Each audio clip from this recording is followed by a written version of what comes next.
Bon, hakilina min nana ni baarabila in ye fɔlɔ, a fɔlɔ-fɔlɔ ye jumɛn ye parce que n'i y'a mɛn syndicat n'o ye lafasali jɛkulu ye, an bɛ baara kɛ mairies de la ni conseils régionaux donc an ka baara tɛ bɛ baara ye baara min ye foroba baara de fana ye donc an ye baarabila dɔw boloda ka tɛmɛ ni gouvernement an ye bolobila sɛbɛnw kɛ o bolobila sɛbɛnw an ye 4 de b'an bolo ani gouvernement cɛ n'o ye bɛnkanw ye o bɛnkan 4 ninnu na caman b'a la a ma waleya o ye kelen ye an b'o fana na gɛlɛya wɛrɛ nana cun an kan n'o ye contrôle financier olu bɛ k'an ka sara kan n'i y'a mɛn ko sara ye fɛn damadɔ de fara faralen ɲɔgɔn kan a bɛ fɔ o de ma ko sara donc contrôle financier à travers le pays u ka an ka prime ko fɔ an k'olu bɔ an ka sara kan ka sara gansan ta donc o gɛlɛya caman fana bɛ an kan o fana y'an bila nin wulikajɔ in na donc a k'a dɔn k'a fɔ nin wulikajɔ min filɛ n'an y'a boloda ne ka lafasali jɛkulu kelen tɛ min ye collectivité ye n'an b'a fɔ o ma syndicat des travailleurs des collectivités du cadre de l'administration générale n'o bɛ administration bolo fan fɛ an syndicat 3 de bɛ yen mais 2 de y'i bolonɔ bila sɛbɛn na k'a fɔ k'u bɛna baara bila boloda o 3 in na ne ye dɔ ye syndicat national des agents de collectivités territoriales o fana ye dɔ ye pour min ye tile 3 baarabila ye o b'a daminɛ mercredi n'o ye araba ye juin kalo tile 25 araba ka taa bila fo juin kalo tile 28 n'o ye sibiri ye 0 heure donc ka baara o fɔlɔ b'a daminɛ o la ni o ma ɲɛni kɛ n'o ma se k'a to an ka bɛn ko la an bɛ taa tuguni tile 5 la o tile 5 baara n'an b'a fɔ o ma 120 heures tile 5 baarabila in n'an b'a fɔ o ma 120 heures an b'o daminɛ juin kalo tile 30 ntɛnɛndon ka taa bila fo juillet kalo tile 5 la 0 heure an kɛlen don ka baarabila in boloda o cogoya de la fɛn fɛn ye Mali collectivité ye n'o ye mairies ni conseils régionaux ye a bɛɛ de don baarabila in bɛ o bɛɛ de concerné k'a fɔ ko Bamakɔ dɔrɔn don ou bien Kayi dɔrɔn don o tɛ dɛ Mali bɛɛ de don an ka baarabila in ye Mali bɛɛ de maa maa bɛ nin ko kɔnɔna na n'i bɛ baara kɛ mairie ni collectivité la n'i ye cadre de l'administration générale ye bɛɛ de ko don Mali bɛɛ de don c'est sur le territoire national a fɔlen don sariya kɔnɔ k'a fɔ ko collectivité n'o ye mairies ni conseils régionaux k'olu ɲɛmɔgɔw k'u bɛ se ka prime ni indemnité d'u ka baarakɛlaw ma n'u ka sariya sɛbɛn dɔ ye n'an b'a fɔ o ma ko délibération o sɛbɛn ninnu o délibération ninnu ye nafa minnu di anw ma n'an b'a fɔ ko prime indemnité an ɲɛ b'a la waati in na contrôleur financier bɛ k'olu rejeter k'a yira k'a fɔ ko ni sariya tɛ bɛn ani sariya tɛ bɛn cogo di parce que a yiralen don an ka sariya sɛbɛnba dɔ kɔnɔ k'a fɔ ko collectivité bɛ se ka prime ni indemnité d'u ka baarakɛlaw ma ko nka fo o min bɛ di baarakɛlaw ma o k'a sɔrɔ o tali bɛ balan sɛbɛnba dɔ de la n'o ye arrêté interministériel ni ministre de administration territoriale n'an b'a fɔ o ma village ni quartier ni fɛngɛw jamana yɛrɛ cɛmabɔli ministre donc n'an b'a fɔ o ma ministre de la décentralisation ani ministre de sɔrɔ ministre n'an b'a fɔ o ma ministre de l'économie et des finances ko olu kan ka bolobila sɛbɛn kɛ n'an b'a fɔ o ma arrêté interministériel min b'a yira k'a fɔ n'i bɛ nin jɔyɔrɔ in na i ka prime a bɛ se k'a daminɛ nin na a bɛ se ka laban nin na a caman a bakuruba ye nin ye a fitinin ye nin ye walasa tɔmɔni bɛ se ka k'o kɔnɔna na cogoya min a nana ye k'a fɔ depuis arrêté statut de fonctionnaire de collectivité taara ka 2018 fo ka na se bi ma o arrêté in a ma se ka signer anw yɛrɛ ye baara bila boloda a kama walasa jamana ɲɛmɔgɔw bɛ se ka bolonɔ sɛbɛn in ta cogo min na walasa an bɛ se ka lafiya cogo min na depuis 2019 o papier bɛɛ b'an bolo an ye accord sɔrɔ ni gouvernement ye an ye bolobila sɛbɛn kɛ k'a fɔ k'u bɛna o papier in k'u bɛna sariya in ta sariya in ma ta fo bi an dun fana an ɲɛ b'a la an ka prime n'o y'an ka nafaw ye minnu b'an ka sara kan ko fo diyagoya k'an k'o bɔ an ka sara kan a daminɛna yɔrɔ caman a daminɛna Buguni ka na Kulukoro ka bɔ Kulukoro ka taa Kita ka bɔ Kita ka taa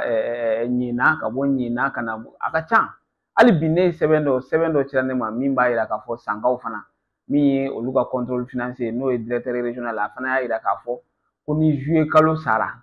juillet kalo mana sa ko a fana bɛ prime ni indemnité min bɛ mɔgɔw ka sara kan san mara kɔnɔ ko ale fana b'o tigɛ. Donc o ye ko ye anw nɔ tɛ sariya ko min ka kɛ ko mara cɛbɔ n'o ye collectivité o k'olu ɲɛmɔgɔ bɛ se ka délibération ta ko ka nafa dɔ di anw ma. Olu taara nafa dira an ma mais arrêté ma se ka ta hali bi o t'anw nɔ ye dɛ. Donc o de fana kama o gɛlɛya b'an kan an fana ko k'an b'o fana kɛ wulikajɔ dɔ ye walasa bɛn ka kɛ u ni ɲɔgɔn cɛ. O ko minnu filɛ nin ye k'a ta sisan u k'a ko bila pewu fo ka taa se sɛbɛn min kan ka ta ko ɲɛma jamana ɲɛmɔgɔ fɔ fo ka taa fɔ o sɛbɛn taara. O yɛrɛ k'i bɔ yen fana o ye prime de ye. Mais an bɛ don min na komi bi jamana yɛrɛ kɔnɔ n'i y'a jateminɛ fonctionnaire de collectivité suguya 4 de bɛ yen. O fonctionnaire de collectivité suguya 4 anw de y'a fɔlɔ ye parce que anw de ye cadre de l'administration générale minnu yamaruyalen don ka baara kɛ administration générale kɔnɔ o ye anw ye. N'a bɛ f'o ma mairie baarakɛlaw ni conseil régional baarakɛlaw. Anw ka sarako depuis décentralisation nana Mali la gɛlɛya de don. Gɛlɛya de don. I bɛ taa sɔrɔ k'a fɔ commune dɔw bɛ yen u bɛ kalo 40 na sara tɛ yen. N'u m'a f'i ye k'a ka ca n'o ye a tɛ dɔgɔya n'o ye o bɛ Mali fan caman. Collectivité caman fana bɛ yen bi i b'a sɔrɔ insécurité kama u tɛ se ka sɔrɔ u ka sɔrɔw minɛ. Ni sɔrɔ tɛ se ka minɛ vraiment a ka ca Ala fɛ olu tɛna sara sɔrɔ fana dɛ. Hali n'o fana tɛ i b'a sɔrɔ collectivité n'o ye commune ye olu b'an ka jamana kɔnɔ bi minnu hali n'u ka impôt n'u ka taxe bɛɛ minɛna i b'a sɔrɔ a tɛ se k'u ka baarakɛlaw sara san kɔnɔ. Donc o ye ko ye ko min ni fura kan ka ɲini o la ani jamana ɲɛmɔgɔw bolobila sɛbɛn b'an ni ɲɔgɔn cɛ k'o bɛ waleya fo kana se bi ma o fana ma waleya. Donc o fana ye gɛlɛya dɔ ye gɛlɛya caman de b'an kan. Ola n'i y'a jateminɛ diɲɛlatigɛ fɛn ye fɛn 3 ɲɔgɔn ye. Mɔgɔ i ka bɔ kɔnɔ ko 3 bɛ yen o bɛ i kun kan. O ko fɔlɔ o ye jumɛn ye o ye bangeni de ye. Bangeni sɛbɛn anw de b'o dilan. Bangeni sɛbɛn anw de b'o dilan. N'i bangena i ka ko 2nan ye jumɛn o y'i furuli de ye. Furuli fana sɛbɛn o bɛ dilan mairie de la. Anw de fana b'o baaraw kɛ. O bɛɛ mana bɔ yen sa n'i furula yɔrɔ an bɛ taa yɔrɔ min na an bɛɛ bɛ taa laban min na o ye saya ye dɛ. Saya sɛbɛn fana o bɛ dilan mairie de la. Donc mairie tɛ bolokɔfɛfɛn ye. Mairie baarakɛlaw tɛ bolokɔfɛfɛn ye. Hali jamana ɲɛmɔgɔw yɛrɛ hali u bɛ baara caman boloda k'a yira k'a fɔ an bɛ nin kɛ an bɛ nin kɛ o b'a sɔrɔ u b'a dɔn u bɛ jamanadenw hakɛ dɔn dɛ. Jamanaden hakɛ dɔnni don o bɛ sɔrɔ wolosɛbɛnw de fɛ fana. Donc n'i y'a jateminɛ san o san statistique anw de b'a di jamana ɲɛmɔgɔw ma walasa a ka dɔn k'a fɔ ni mɔgɔ hakɛ de bangena nin san ni mɔgɔ hakɛ de banna nin san. Donc mɔgɔ minnu b'o baara kɛ o tɛ ko dennin ye dɛ. Donc olu kan ka don ba la. Donc an fana b'a ɲini an fana ka don ba la. An fana ye foroba cakɛla dɔ de ye. N'i y'a mɛn foroba ka cakɛla ma bɔ foroba cakɛla an bɛɛ ye foroba cakɛla de ye. Donc jamana kɛlen bɛ k'an bɔ ɲɔgɔn na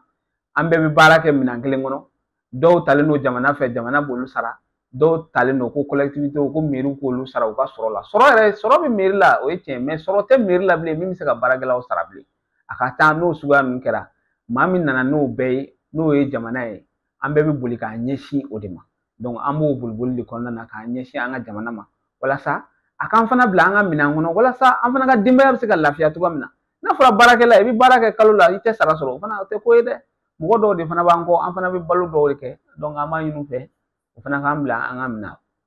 minɛn kɔnɔ n'o ye k'an bila an ka droit la n'o ye an ka sarakow ye o de don. Kumakan laban min bɛ ne bolo k'a yira jamana ɲɛmɔgɔw la k'a fɔ hali bi an ka dayɛlɛlen don. An ka dayɛlɛlen don sigi ka kuma na. An ka dayɛlɛlen don walasa an ka bɛn ko la. Grève n'i ye baarakɛla ye k'a fɔ k'a bɛ baara bila boloda o ye dɛsɛ de ye. O ye dɛsɛ de ye. N'i ye baarakɛla talen se fo baara bila ma c'est que a dɛsɛra de sinon a man d'a ye. Donc an bɛ min ɲini u fɛ u ka dɔn k'a fɔ an fana ka dayɛlɛlen don. N'u y'an wele su n'u y'an wele tile an bɛ t'u ka wele jaabi walasa an bɛ se ka bɛn kelen ma cogo min na walasa jamanaden minnu n'o fana y'anw ye an fana bɛ jamana ca de la walasa an fana bɛ se ka lafiya an ka baara kɔnɔna na cogoya min na. Donc ka weleweleda kɛ ka ɲɛsin o ma. Ka weleweleda laban min fana kɛ k'o ɲɛsin baarakɛla bɛɛ ma n'o ye collectivité baarakɛla bɛɛ ye. Bɛɛ k'i cɛsiri bɛɛ ka wuli k'i jɔ nin ko in na k'a dɔn k'a fɔ nin ko in nin tɛ ko dennin ye. Nin tɛ ko dennin ye dɛ parce que i ka sarako gulonnen bɛ fɛn min na o tɛ ko dennin ye. Donc an t'a ɲini an ka taa se fo grève ma mais n'Ala y'a kɛ an taara grève la a tɛ taa u ka wulikajɔ n'u ka cɛsiri kɔ walasa an bɛ ka laɲini min kɛ a bɛ se ka sabati. Donc k'o weleweleda kɛ ka ɲɛsin olu ma walasa u fana k'an dɛmɛ nin baara in na walasa an bɛ ka laɲini ye min ye n'o y'an ka sarako ye walasa an bɛɛ bɛ se ka lafiya sɔrɔ o kɔnɔna na cogoya min na.